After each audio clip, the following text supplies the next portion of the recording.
Je suis le frère Ange Rodriguez, je suis religieux dominicain et j'ai exercé le ministère d'exorciste pendant 10 ans dans le diocèse de Lyon en France.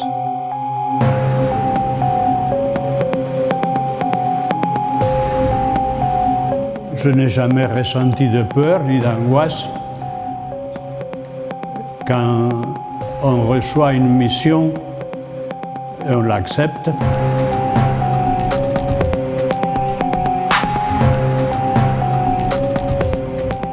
Nous avions dans les 500 personnes, 500 parents. Des scientifiques, des avocats, des médecins, le gars qui fait le nettoyage de la rue, la femme de toutes sortes. Tant qu'on n'a pas la certitude que les psychiatres n'ont pas une explication rationnelle, on ne fait pas d'exorcisme.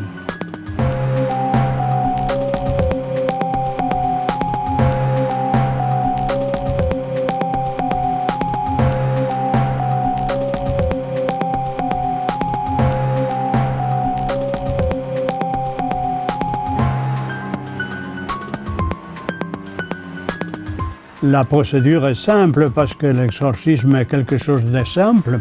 C'est une longue prière. Est-ce que les exorcistes ont un mode d'emploi? Oui, ils ont un mode d'emploi. Il y a les rituels donc des exorcistes qui a été rédigé par une commission romaine. Il y en a un grand exorcisme solennel, mais il y en a des exorcismes mineurs.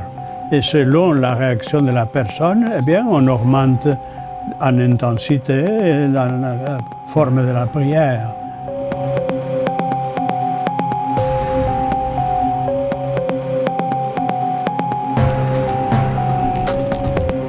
J'avais personnellement un moyen assez simple, c'est quand des exorcismes mineurs, je le disais en latin, pour être certain que la personne ne faisait pas un jeu de rôle avec moi. En latin, on ne risque pas que la personne puisse faire ces jeux-là. Et ça s'est avéré très souvent très efficace. Quand un enfant, un jeune, qu'on a accepté de faire un exorcisme mineur, quand on dit en latin, on traite le démon de serpent très rusé, mais en latin. Et que l'enfant, le garçon, est assis paisiblement écoutant l'exorcisme. Et quand il entend ces mots, il avance la tête et siffle comme un serpent. Ça, c'est quand même un signe.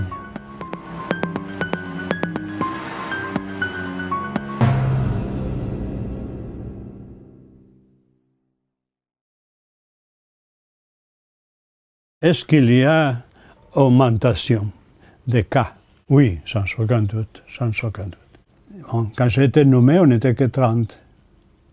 Maintenant, ils sont 100 et quelques dans le diocèse, dans la France. Il y a une nouvelle magie qui s'installe avec des formes très sophistiquées, inspirées de New Age et d'autres, qui a beaucoup de succès parmi les gens.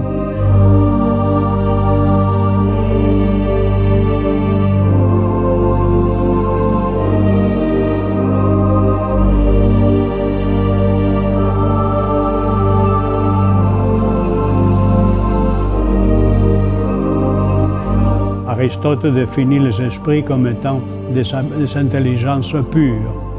Donc c'est un monstre de logique, c'est un monstre de tactique, de stratégie dialectique.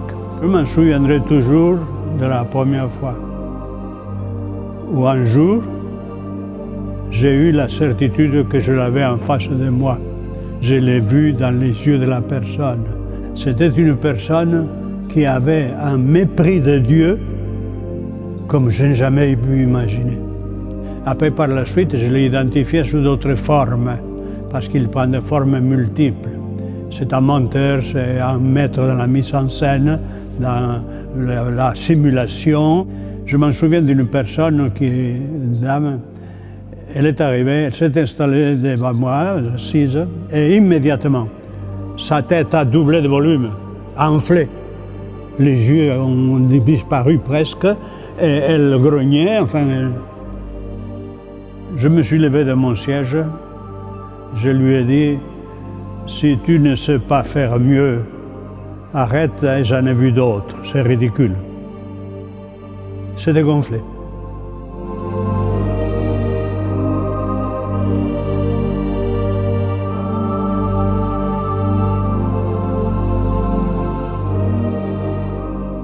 Est-ce qu'il m'a laissé des traces pour la vie, pour tout ce qui me reste de vie? Ça m'a marqué à vie.